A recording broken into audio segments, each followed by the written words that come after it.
Be able to have a conversation with Professor Michael Walzer. Most of you must know of him. Today the title of the event is called A Conversation with Michael Walzer, The Implications of Contemporary Global Anti-Semitism. And we're going to have an exchange, a conversation between us, and then we'll open it up for questions with you. So as many of you know, Professor Walzer is Professor Emeritus at the School of Social Science at the Institute for Advanced Studies, the YIISA. He's an author, an editor, and lecturer that's well known. He's been a contributing editor for the New Republic, a co-editor with Michael Kazin of Dissent, member of the Board of Hebrew Universities for many years. He taught at Princeton from 1962 to 1966 and Harvard from 66 to 1980.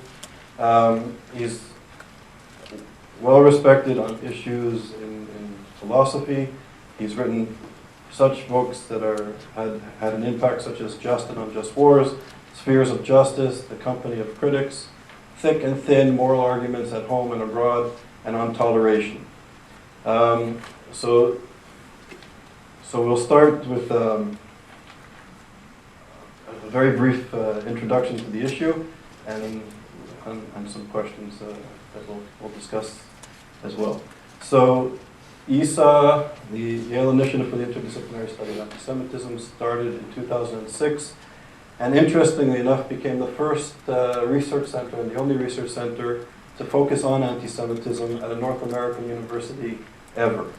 Many scholars internationally and critics, intellectuals and critics have recently, perhaps since 2001, since 9/11, have seen and claimed to see an explosion of anti-Semitism throughout the world. That people who measure it in a quantified way see increases in incidences, and certainly, on the one hand, the social movement of radical political Islam uses anti-Semitism, and I would argue, in the very conscious words that I'm using now, has adopted a form of genocidal anti-Semitism, particularly when it comes to Israel, Zionism, and Jews in the Middle East that have self-determination. The Jewish people are the only others who have self-determination on what some radical political Muslims, not Islam or Muslims, but political radical Islam, would see as Islamic land, and the self-determination of Jewish people is an affront. And the social movement is growing, and genocidal anti-Semitism is at its core. The notion of democracy, enlightenment, human rights, citizenship, that I think you argue eloquently for, and many scholars in the West argue for, would be undermined by the social movement. And on the other hand, I would argue, and many people in this field of anti-Semitism would argue, that in the West, in quotations, and particularly on the left, among intellectual circles at universities in Europe and North America, public thinkers, writers, and scholars, I would argue have largely turned a blind eye, have acquiesced to this radical movement, which uses genocidal anti-Semitism as a way of unifying and attracting members and support, that there's been an acquiescence. And I think this would be sort of the terrain that scholars studying anti-Semitism look at and find alarming. So my first question to you, having sort of laid this out in one broad sweeping statement, my first question would be, radical or political Islam is anti-democratic, it's anti-enlightenment, it's opposed to basic notions of citizenship, to human rights in terms of minority rights, women rights, gay rights, the right of people to dissent, public freedom of expression, free press, and the like. And of course, as I was saying earlier, it's genocidal and it's anti-Semitism. From your perspective, and in light of your important contributions, particularly on notions of toleration and tolerance, accepting the other, what is your response to the social movement at a philosophical level? Yeah, I'm not sure I have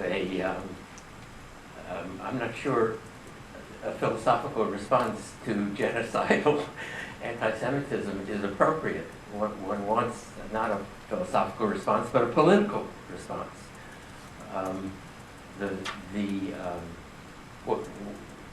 What is necessary is the political defeat of this kind of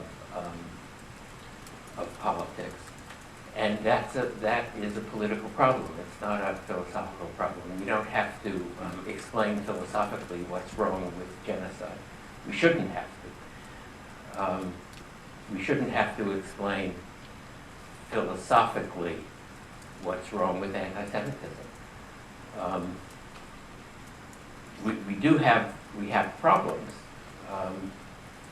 We Jews have problems, which ought to be the problems of other people also, with radical Islam and with certain parts, important parts of the European left. But I wouldn't accept the description of those as philosophical problems. Those are political, ideological, sometimes military problems, but they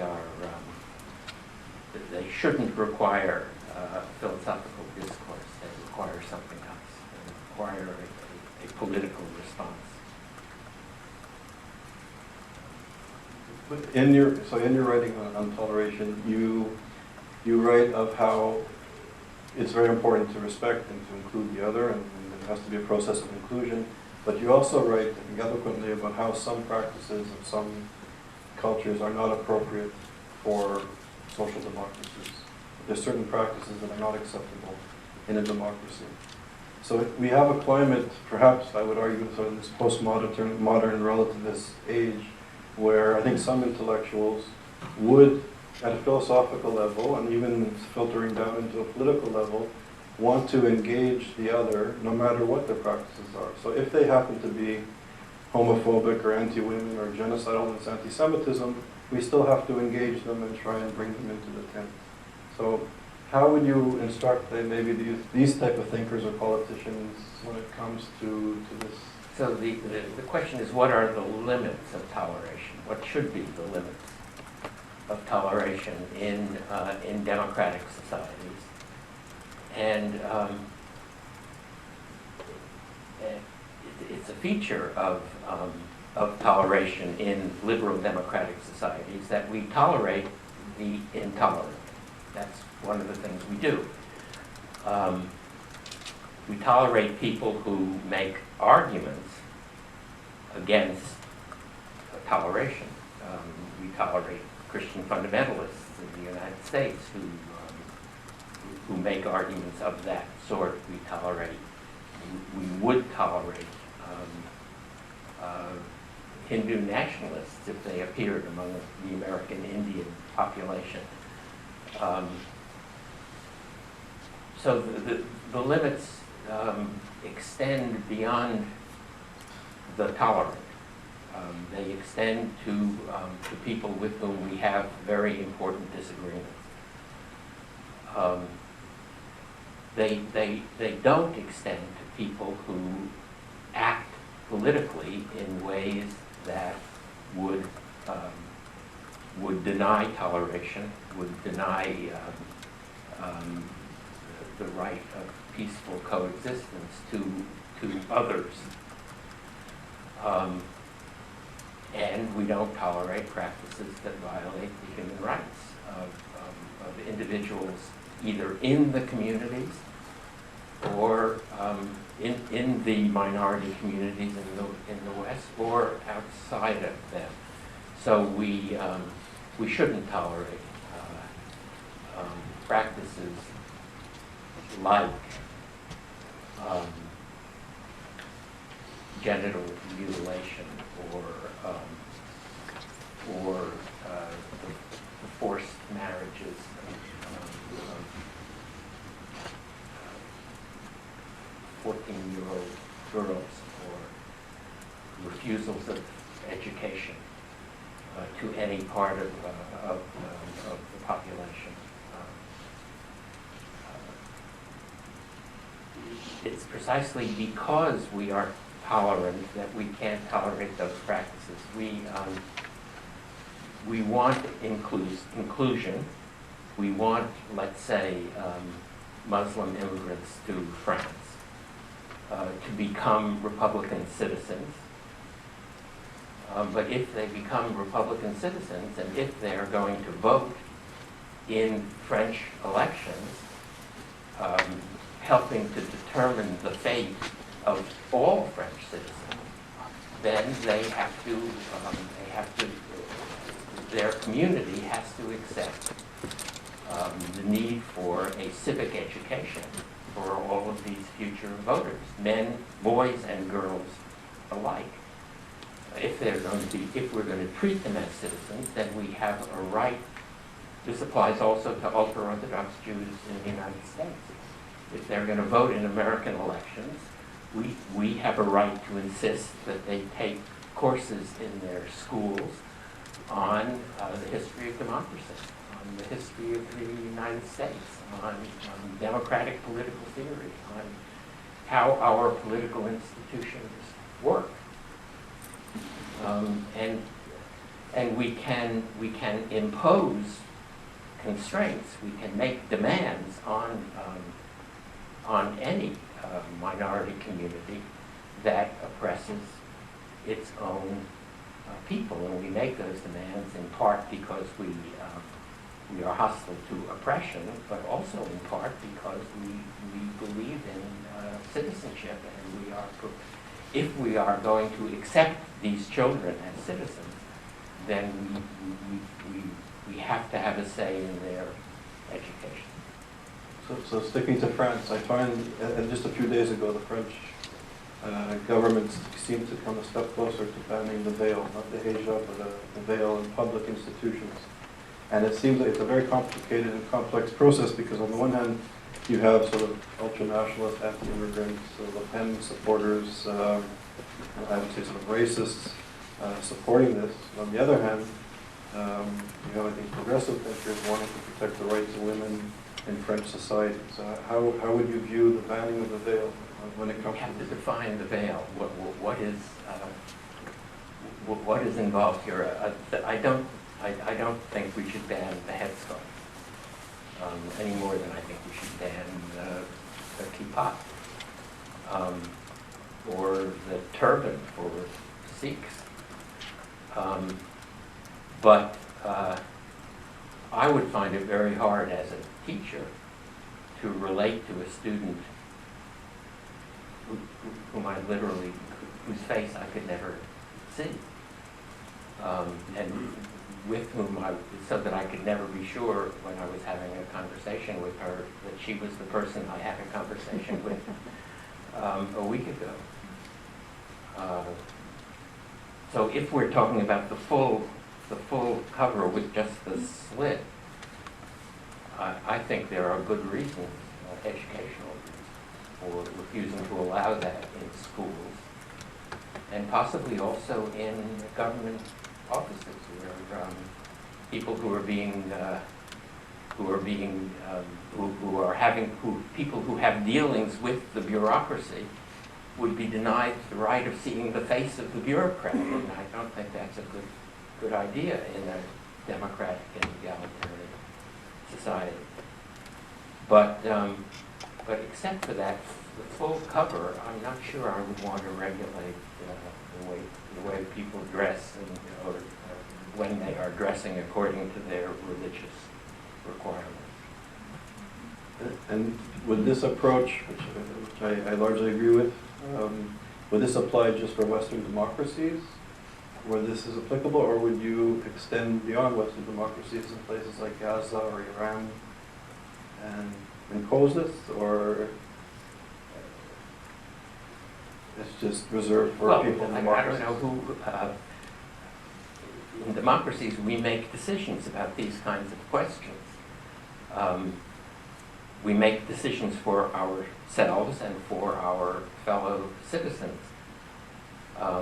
I don't claim any right to make decisions for the people of Iran. I have opinions about what their decision should look like, and I feel free to express those opinions. But I don't, I'm not, until they,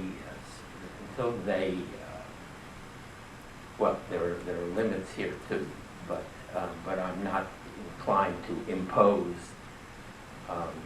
Western liberal, emancipated ways of life on foreign nations. But there are limits. Humanitarian intervention is an imposition. If there's a massacre going on in Darfur, it ought to be stopped, and it ought to be stopped by anyone who has the capacity to stop it. So we can tolerate different kinds of, we can tolerate many forms of oppression in foreign countries. That's the normal pluralism of international society. But we don't tolerate mass murder. We don't tolerate ethnic cleansing. We would not tolerate the mass enslavement of other people. And of course, we should not tolerate threats to other people that come from inside a society. But look, we live with all kinds of religiously imposed inequalities in the United States. Women can't become Catholic priests. The United States government does not interfere. This is an internal affair of the Catholic Church. Ultra-Orthodox Jews do not provide an adequate education, in my view, to their girls. And the United States government does not interfere. So there are things we tolerate, not because we like them, but because it's a liberal society and we don't want the government continually imposing a single set of standards. But there are limits to that toleration. And this brings me to a point we discussed that some philosophers or thinkers on the left, such as Habermas, have argued that there ought to be some form of accommodation with religion. That there is a notion of religion as decent politics, and it is argued that there could be connections or alliances with some of the evangelical, say, movements on environmental issues, for example, or ways to find political alliances. Is this possible, and can it be progressive somehow in some circumstances? Yes, well, think back to, some of you aren't old enough to think back to the civil rights movement of the 1960s. In 1960, black students were sitting in at lunch counters in North Carolina. That was the first big moment of the civil rights movement, and the editor of Dissent magazine, Irving Howe, sent me down there, I was a kid, to talk to these students and to write about what was going on in North Carolina.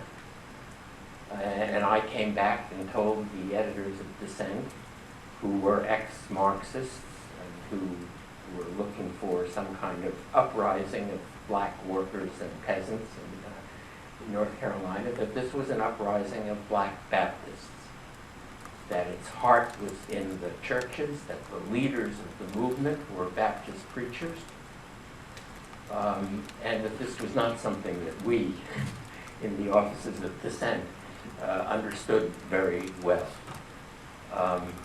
So there is a history of leftist religion, of radical religion, taking forms that are emancipatory, that are liberating, and that should certainly be supported. Those people were our allies. Now, if gay marriage had been an issue in 1960, those Baptist preachers would not have been on our side. But on civil rights, they were very, very much on our side, and they were the leaders of a movement that Americans, looking back, are probably proud of. So religion is sometimes an ally. And those of us who've lived for a long time on the left know how precious allies are, and sometimes how few they are, and how we must find them where they exist and cultivate them. So when there are possibilities of an alliance, if there are evangelical Christians in the United States who believe that we are the stewards of God's creation and that we must preserve it for future generations, I will be perfectly happy to embrace them. And I'm perfectly happy to participate in political meetings where God's stewardship is proclaimed, even though it's not the way I would talk about our obligations to future generations. So those are, I think Habermas is right, that we should seek those alliances, but we seek them when we find religious people who are committed to values like equality, or freedom, or liberation, or environmental integrity, or the value of future, the obligations we owe to future generations. We have to insist on the conditions of our alliances, and that's very, very important. So would you see different forms of radical or political Islam in terms of accommodating as being different than other religions? Can it be possibly engaged? This is a question, and I think I'm thinking at two levels. One, radical political Islam holds to this view of dimitude, that there's different levels of citizenship, for example. So certain people can never be equal, certain peoples can never be equal, on the one hand. And on the other hand, I was recently at a conference in London at the Tate Gallery, and I was really shocked. It was entitled, the name of the conference was called Don't Look Back, Radical Thinkers and the Arts in the 1900s, and it was put on by the New Statesman and the Tate Gallery. And people like Terry Eagleton, Simon Critchley, Kate Soper, E.L. Weizmann from Israel, and other leading scholars were actually speaking about engagement with political radical Islam. So in our circles of people who study anti-Semitism, we all speak how there's an acquiescence on the left. And sometimes we're always speaking among ourselves. So to be in this environment was actually quite a shock. And they were literally saying that political Islam is opposed to Western hegemony. That's how they can be engaged. Sort of radical Marxist thinkers and political Islam are anti-globalization. They're anti-Western hegemony. They're they have similar views on environmental issues. And that they were really arguing for rethinking and engaging radical political Islam. And I was sitting there really in a state of shock at the overt way they were speaking. It was almost, from my perspective, like a caricature of what the left has become, but they were actually really articulating it. So how can we on the left actually accommodate a social movement that is so anti-egalitarian? So what's happening to the left if we can't stand up to this thing? Well, there really is a prior question. I do want to talk about what's happening to the left, since, as I said a minute ago, I live on the left and argue a lot with my neighbors, but that is where I live. But before we get to that, we need, how should we understand Islamic radicalism? And I think that it's important to understand it in a context that invites comparison. So think of Christianity in the 11th and 12th centuries, the centuries of the crusade, of crusading warfare. Christianity in those years was a crusading religion. And yet, most Christians did not go on crusades. A lot of Christians opposed the Crusades.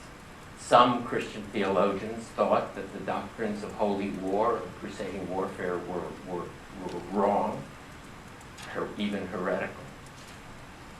But the dominant voice in those years was the voice of the Crusade. And that lasted a certain period of time, and then people got tired of crusading, and the Crusaders didn't do all that well militarily, and other voices prevailed. In fact, what we now call the theory of just war is in part a response to the theory of holy war, and it's a critical response, and it comes from within the Christian world. So Islam is in a jihadist phase, the way Christianity was in a crusading phase in the 11th century. Most Muslims, the overwhelming majority of Muslims, are not interested in jihad. Many Muslim theologians oppose jihad and even think that it's a radical misreading, that the radical version of it is a misreading of Islamic theology and history. But the very strong voice, the voice that we hear, is the voice of the jihadists.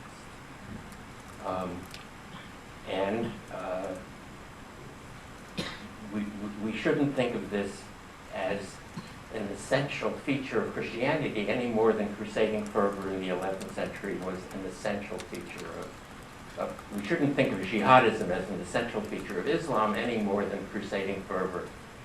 It was an essential feature of Christianity in the 11th century. It has a history. We hope this history will end at some point. But meanwhile, if you were a Jew in Europe during the years of Christian crusaders, you were in trouble, and you had to think about how to respond. Sometimes by fighting, sometimes by fleeing, sometimes by looking for protection. And in a world where of Muslim jihadism, we have to think of ways of opposing that doctrine. It's not something that we can compromise with any more than you could compromise with Christian crusaders in the 11th century. You have to figure out ways of resisting. You have to try to persuade other people that this is not an acceptable politics. Now, the maxim which seems to prevail in some parts of the left, that the enemy of my enemy is my friend, is a very bad political maxim because it gets you some very ugly friends. And this is an argument that we have to engage in on the left, insisting that all kinds of alliances are possible. Popular fronts are possible. We are not at this moment in any Western country a majority. I mean, the left, the socialist, social democratic, liberal left. We are not a majority force. So we need alliances. But we need alliances with people who are not committed to kill us, or are not committed to kill some of us, or are not committed to kill our neighbors. We need alliances with people who share basic values. So those people who marched in London during the Lebanon War in '06, saying we are all Hezbollah, they are endorsing a politics which would not tolerate their ostensible beliefs and commitments. And we have to tell them that. And we have to insist on the stupidity, the moral ugliness sometimes, and the simple stupidity of allying with people who do not share any of your most basic commitments. It was a mistake people on the left made with regard to the Iranian Revolution in the late 70s. French thinkers like Foucault, the most famous French thinker of the late second half of the 20th century, were enthusiastic supporters of a revolution that would not, and that predictably would not advance any of the values for which they supposedly stood. And alliances of that sort call into question how firmly you stand for those principles which you are prepared to surrender simply because you see a political force that is anti-American.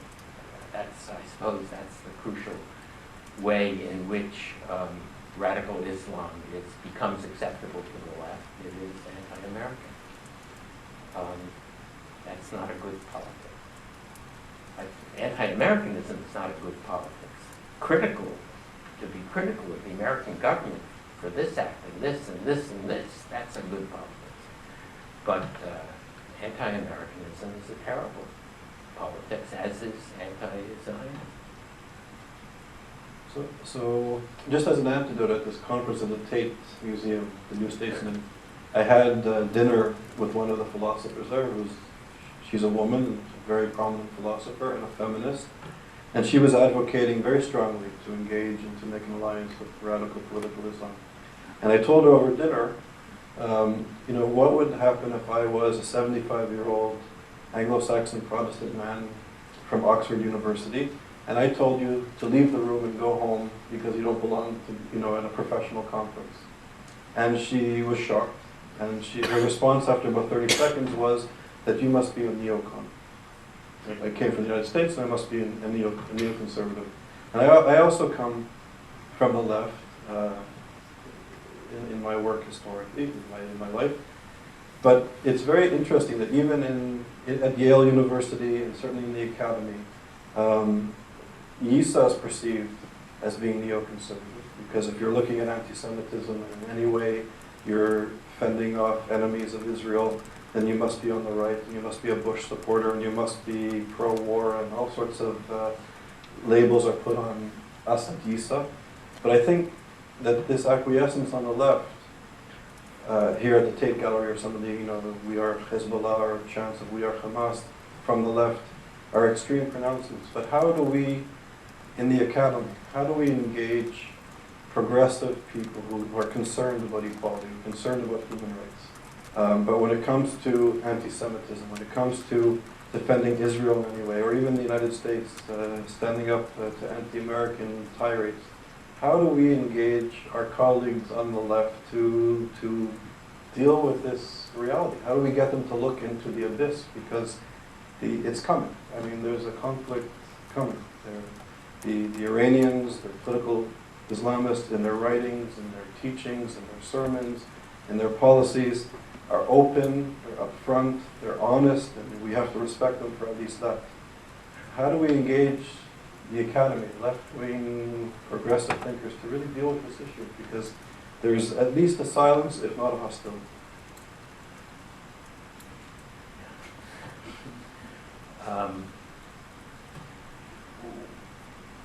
One of the things we should talk about, I'm not sure this is an adequate answer to that question, but one of the things we should talk about on the left is what are the legitimate ways of criticizing Israel? What are the boundaries within which criticism can decently take place? And what what lies beyond the boundaries, and what is indecent criticism, and why is it indecent. And I think, again, I think of questions like that historically. I remember how we criticized France during the Algerian War. The French behaved in Algeria far, far worse than anything Israel has done on the West Bank of Gaza. And we were young critics of French behavior in Algeria. Quite passionate critics. Algeria was the national liberation struggle of the moment, and we were all very strong supporters of the National Liberation Front, the FLN, in Algeria. But we never even thought of calling into question the existence of France or the legitimacy of a French state. No one ever proposed, and we were fierce opponents of this war. No one ever proposed boycotting French academics or French universities. No one ever said to me, don't go to France. You can't go to France. In fact, we all wanted to go to France and talk to the people who were fighting against the war, who were struggling politically against the war. So if you just look back at something like that, you can see what a critical moment can look like, and what it should look like. I think we responded in the right way to the French war in Algeria. And I think again of how people responded to the American war in Vietnam. I grew up politically in the anti-war movement in this country in the 60s. And we were, again, fierce opponents of the American war. We thought it was a criminal war. But we didn't tell people not to come to the United States. We wanted people to come and talk to us about how to oppose the war. We wanted, no one thought of arguing that American product should be boycotted or that America was in some sense an illegitimate state. So there are models of opposition for people who want to oppose the Israeli policies since the '67 war, the occupation and the settlements. There are models of very strong left opposition, which stayed within what I called a moment ago the bounds of decency. And now you have to talk to people on the left who won't go to Israel, but are eager for invitations to go to China. Eager. They solicit invitations to go to China. What China is doing in Tibet is again far worse than anything Israel has done in the occupied territories, and much more successful. The Chinese are actually moving toward creating a Tibet in which the Tibetans are a minority, which the Israelis are not even close to doing on the West Bank. And they are doing it with great ruthlessness. And my friends on the left are quite happy to go to China. And when they go to China, they don't even make a point of looking for activists who oppose what's going on in Tibet, or that there are Chinese activists who oppose Tibet's policy. But the American left doesn't even engage with them. Why not? Why the focus on Israel requires an explanation, which nobody bothers to give. They treat it as some kind of natural preoccupation. So I have been an opponent of settlement policy since the first settlement was founded, and a vocal opponent both in Israel and here. And it seems to me that that people on the left, the kind of left that we are talking about, really aren't interested in occupation policy or in the Palestinian people or in the creation of a future Palestinian state. They don't give a damn about that.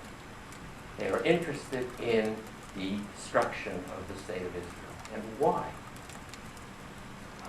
And that's a very, very hard question, which we have to insist that they answer so as to expose their own, I don't know, their own craziness, because there's something crazy there. So just to follow up, it's a generational comment, but I was active in the anti-apartheid movement. I was the chairperson of the African National Congress Solidarity Committee of Canada, and was very active for about 10 years in this. But I was active in it, I guess, on a moral level or an ethical level, because when you read the South African Freedom Charter, it was basically a social democratic blueprint for a future South Africa, which guaranteed the rights of all citizens regardless of race and color and gender and the like. But so, and sort of it's a rational decision for somebody who believes in social democracy to accept the South African Freedom Charter. But how do so-called leftists or progressive people accept support groups like Hamas when their charter is very clear in not only advocating segregation and differentiation of citizenship, but literally calling for the killing of Jews in their constitution? I don't think they read it. Yes. And to go to one of the last questions before we open it up. So how do you perceive the so-called new or contemporary forms of anti-Semitism? Can this point to a crisis of modernity? Radical Islam's anti-Semitism and the inability of the West to mount a significant response to it, at least at an intellectual or philosophical level. And in this context, I'm reminded of the whole issue of Iran. Iran is clear in its incitement to genocidal anti-Semitism. As I said earlier, it's clear, open, honest, it's straightforward. Its intent on building a nuclear weapons program to destroy Israel has been articulated many times from Ayatollah Khomeini to Ahmadinejad's Iran or regime. It's using the protocols of the elders of Zion in a way that I would even argue may be more dangerous than its nuclear weapons program, which is, I think the use of this narrative is beginning to have traction in South America, parts of Africa, and even the United States. And yet, some scholars, and even scholars that deal with anti-Semitism, speak of this as some sort of issue, that it's a translation issue, there's this misunderstanding, that I would argue that there's almost a denial. There's a fear of looking into the abyss. Why do you think there's this denial, if it exists among scholars and even human rights activists who refuse to deal with this issue? To confront anti-Semitism and the denial of human rights, the stealing of elections, the closing down of freedom of expression, etc., and to even blame those engaged in the issue as being neoconservative or exacerbating the crisis. Why do you think this is going on? Yeah. Well, I don't like to talk about a crisis of modernity. I'm not sure what phrases like that mean. There is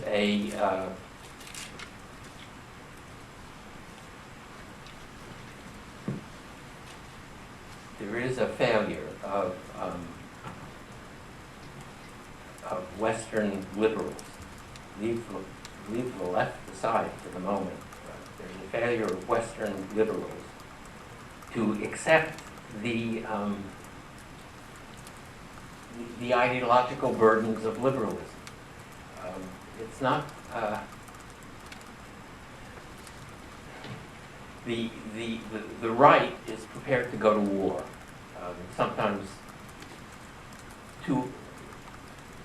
in places where we shouldn't go to war. They are prepared to fight, and liberals don't like fighting for good reasons, among other reasons, some very good reasons. Liberals don't like fighting. And so they think that they have to be accommodationist and conciliatory and to look for forms of coexistence even with groups that are not prepared actually to coexist. And what has been lost among liberals is any sense that there are, and these may be, as you just suggested, these are more important than the military conflicts. There are intellectual and ideological conflicts.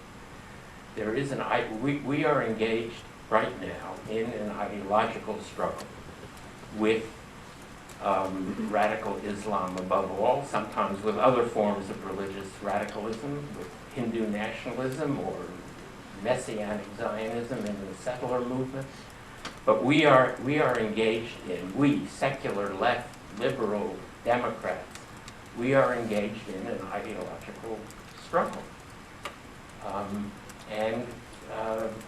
We are not, there are too many of us are not prepared to accept the burdens of that struggle.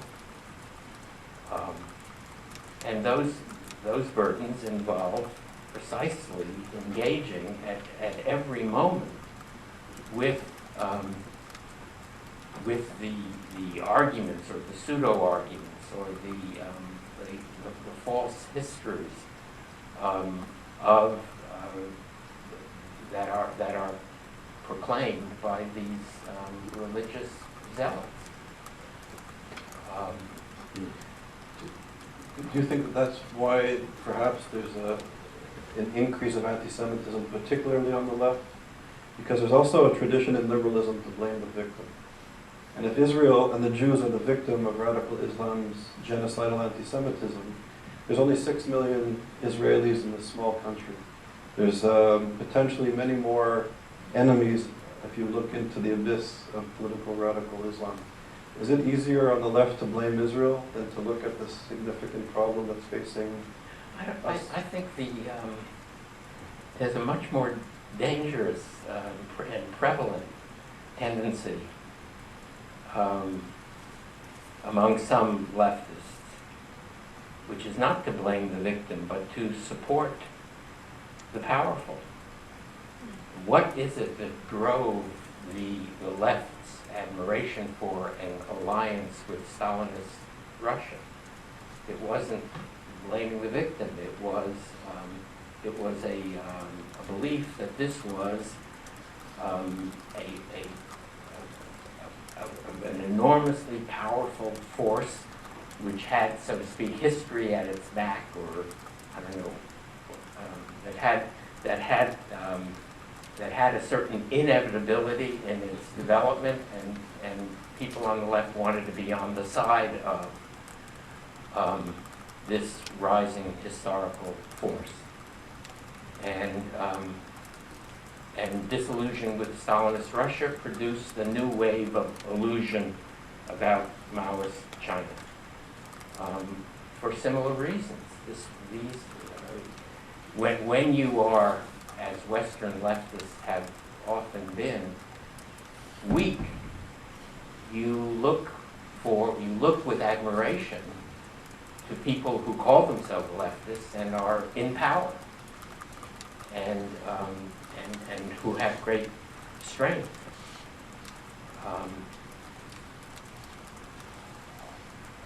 So I've recently been reading some stuff about the Moscow trials of the 1930s, which were farcical, right? The confessions were like the confessions we saw in the Iranian trials a few months ago. All the evidence was made up. The confessions were recited by men who had been tortured or whose families had been threatened. The spectacle was horrifying and disgusting, and yet many Western leftists thought that there must be guilt here because these were the defeated revolutionaries. And the triumphant revolutionaries were the ones we had to support. The French philosopher Merleau-Ponty, in his book Humanism and Terror, argued that the charges against the defendants in the Moscow trials probably were historically false, but they were politically true. Historically false, but politically true. This is the dialectic. And politically true because these guys had lost. So I think there are other pathologies on the left than blaming the victim. Is there a drift to this sort of openness to embracing the Islamic world? Is there a drift in Washington towards this? That I don't know. President Obama continues to talk, as he did last night, in very, very strong terms about Iran. I don't know what the diplomatic or political follow-through is going to be. I'm not an insider in Washington. So one final comment, and we'll open up for discussion. Given the Iranian regime's view of Israel and the self-determination of Jewish people on so-called Islamic land, from their worldview, is Israel morally justified to attack Iran? Would it act immorally if it did not attack Iran and protect its citizens from an imminent threat of a nuclear weapons program? You don't ask easy.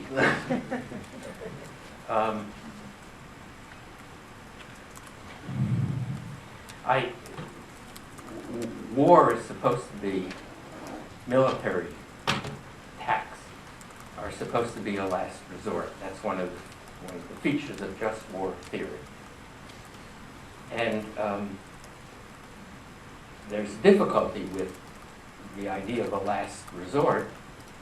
Lastness is a metaphysical term. You really never get there because there's always something more that you can do before you get the last thing. For one thing, you can always do again what you did before, which is what politics is all about. Try again. So last resort is a peculiar phrase, but what it does suggest is that the use of force should not be a first resort or an early resort. There are lots of things that have to be done before, or that have to be tried before the use of force can be justified. And I think we are probably some distance away with regard to both the United States and Israel. We are some distance away from confronting that question of whether the use of force is justified. And then there is the question of whether it's possible. One of the features of, another one of the criteria for a just war is that there has to be a strong probability of success, which may not exist in this case. And then there also has to, you have to meet the proportionality rule. You can't attack in ways that kill or endanger very large numbers of Iranian civilians. So there are many, many hard questions here. And what we all know is that if it looks as if there is a government in Iran ready to actually use nuclear weapons, then the job of stopping them belongs to the United States. And the responsibility to stop them belongs to the United States and not to Israel. Partly because we have the ability to do it. But this is not anything we should be in a hurry to do. Now, you also have to think about what a deterrence regime would look like. Suppose they get nuclear weapons, a small number of nuclear weapons. What would happen then? There would be Israeli submarines in or near the Persian Gulf with nuclear weapons on hair trigger alert. And that would probably be an effective deterrent, but no one in the world should want a situation like that. It would not be anywhere near as stable as the American-Russian deterrent regime. And so it shouldn't be. It should not be only the Israelis. Should be a constant theme of ours. It should not be only the Jews who worry about anti-Semitism. It should not be only the Israelis who worry about Iranian radicals. So I have to make one final point, though. So, but the West, particularly Europe, Italy, Germany, and France in particular, and other European countries, are actually engaged in trade and subsidizing trade in some cases, in the case of Germany, to support the nuclear weapons program. So what I mean, so politically and morally, there's all sorts of what is. Yeah, but it's also not clear that the United States has made any major diplomatic, serious, sustained diplomatic, political effort to persuade the Europeans that they shouldn't be doing that. Okay, so thank you very much. I can ask many more questions, but in the spirit of democracy. So since I'm one of the people who is not a Zionist, an American, Jewish, liberal, cosmopolitan, perhaps I can explain why it is, what one of those people actually says. Of course, only one, and one who is very much a progressive, self-described, and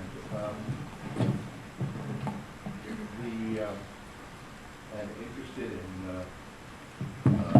ideological discussion. But my position is basically informed by proofs.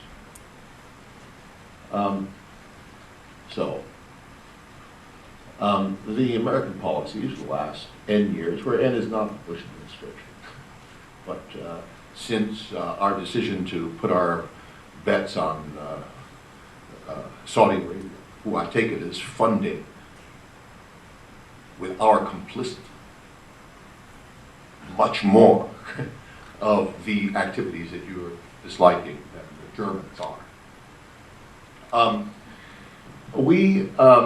But let's just begin sort of toward the end and say, well, you know, we have, if you were an Iranian and you saw the Americans invade Iran and Afghanistan, Iraq and Afghanistan, and declare their intention of regime change, and you saw them looking at North Korea, and not doing anything because they have a couple of bombs. And you observe that the Israelis have nuclear weapons. You notice that? Well, I have, but you know, but all of this is, you know, sort of as if, how in the world can anyone have some problems? You know, these radicals have no problem. One would think that the Americans should exercise a certain degree of prudence. We have destroyed our moral authority in the Islamic world. And the idea that we are going on a jihad for Western values with our friends, the Saudi Arabians, for the freedom-loving peoples of Iraq and Afghanistan, The question is, isn't this the framework that we should consider the question of whether the Americans should conceivably attack Iran? Okay. I will respond without the melodrama. Is that okay? Okay.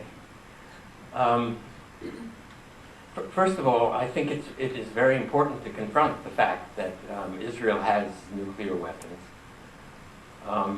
But then it's also very important to recognize that no country in the Middle East is threatened by Israeli nuclear weapons or feels threatened. No government in the Middle East thinks that it is about to be attacked and its people, its national existence destroyed because Israel has nuclear weapons.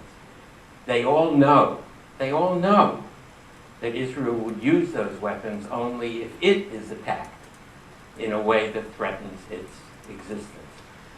And that's not my idea. That is common knowledge. America, whether America should. Okay, but I just want to get that straight. It is common knowledge throughout the Middle East.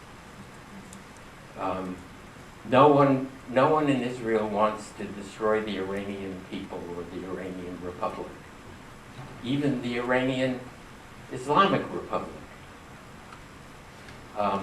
So that's just very important. Now, the American record in Iraq and Afghanistan is very bad. I agree entirely. I thought the war in Iraq was unjust, wrong from the first time it was suggested, and I thought the war in Afghanistan was conducted unjustly, although I think we had a right to go in there after 9/11. And so yes, we have lost a lot of credit in the Arab or the Islamic world. Nonetheless, the truth is, a successful attack on Iran's nuclear capacity